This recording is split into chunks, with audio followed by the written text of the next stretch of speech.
Let me start with a question that almost every parent hesitates to answer.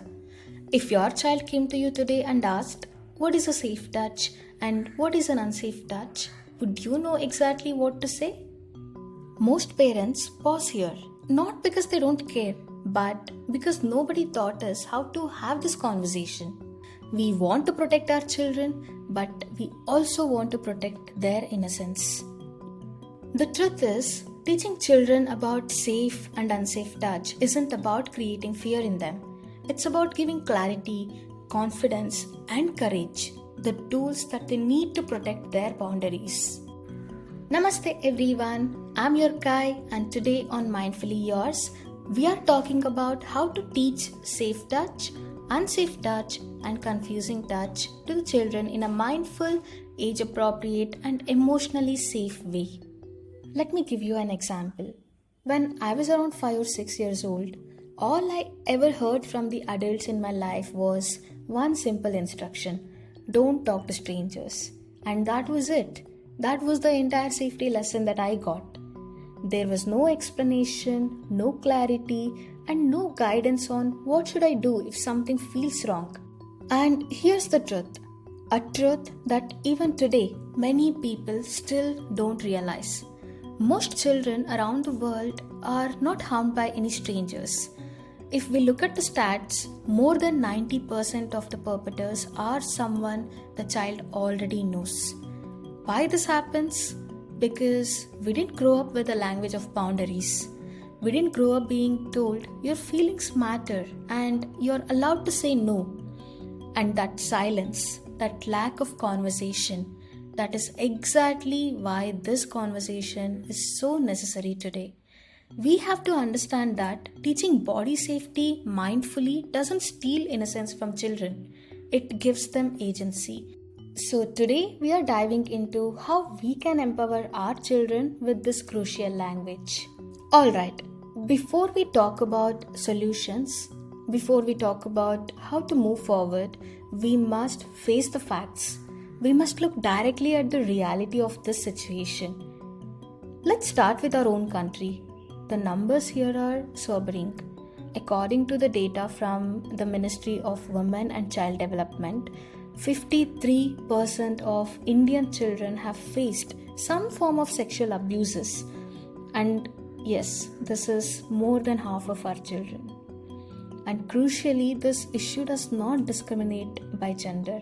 Boys and girls are equally affected by this.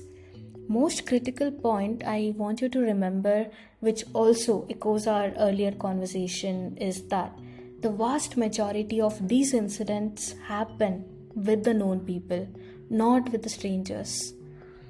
Alright, now let's zoom out to the global picture to understand better. As reported by the World Health Organization, 1 in 4 girls and 1 in 13 boys worldwide experience this sexual abuse. And of course, the global stats confirm the local one as well. 90% of the abusers are someone the child already knows and trusts. Dear listeners, I'm sharing these numbers not to create panic. They're not meant to paralyze us with fear. They're meant to create awareness. Because safety doesn't start with fear, it starts with knowledge. Now that we have the necessary context that this is a problem of trust, proximity, and silence, how do we move from these stats to creating a secure and empowering environment for our children? Let's deep dive into it and understand in a better way. Alright, let's dive into the practical side of empowering our children. We're going to break this down into 3 essential parts today. First, we'll clearly define safe, unsafe, and what we call as confusing touch. Second, we'll talk about how to teach these concepts mindfully, avoiding fear and instead building empowerment in the children. And finally, we'll explore how to create a culture of openness in your home so your children always feel safe coming to you with anything. Let's start with part 1, understanding safe, unsafe, and confusing touch. This is where we give children and ourselves the language we need. So, what is safe touch? It's pretty intuitive, but let's give it words. A safe touch is one that feels comfortable, caring, respectful, and most importantly, welcome. It feels good in your body. Think about it. A parent's warm hug, holding hands with your child as you cross a busy road, a teacher giving a high five for a job well done. So, all these are considered as safe touch. It feels safe in your body and calm in your heart. Simple, right? But it's the foundation. Unsafe touch, clear red flags. Yes.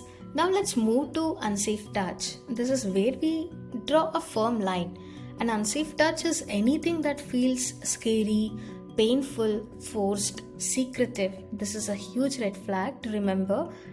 Or simply wrong inside. That gut feeling is so important here. Some examples for unsafe touch are someone touching private parts of the child, asking a child to touch someone else's private parts, forcing hugs or kisses when your child clearly doesn't want them, any touch without permission. And this one is critical. Anything followed by don't tell anyone, that secrecy is a massive indicator of unsafe touch. We need to be clear with our children when we are explaining about these examples and also unsafe touch. Confusing touch, the gray area.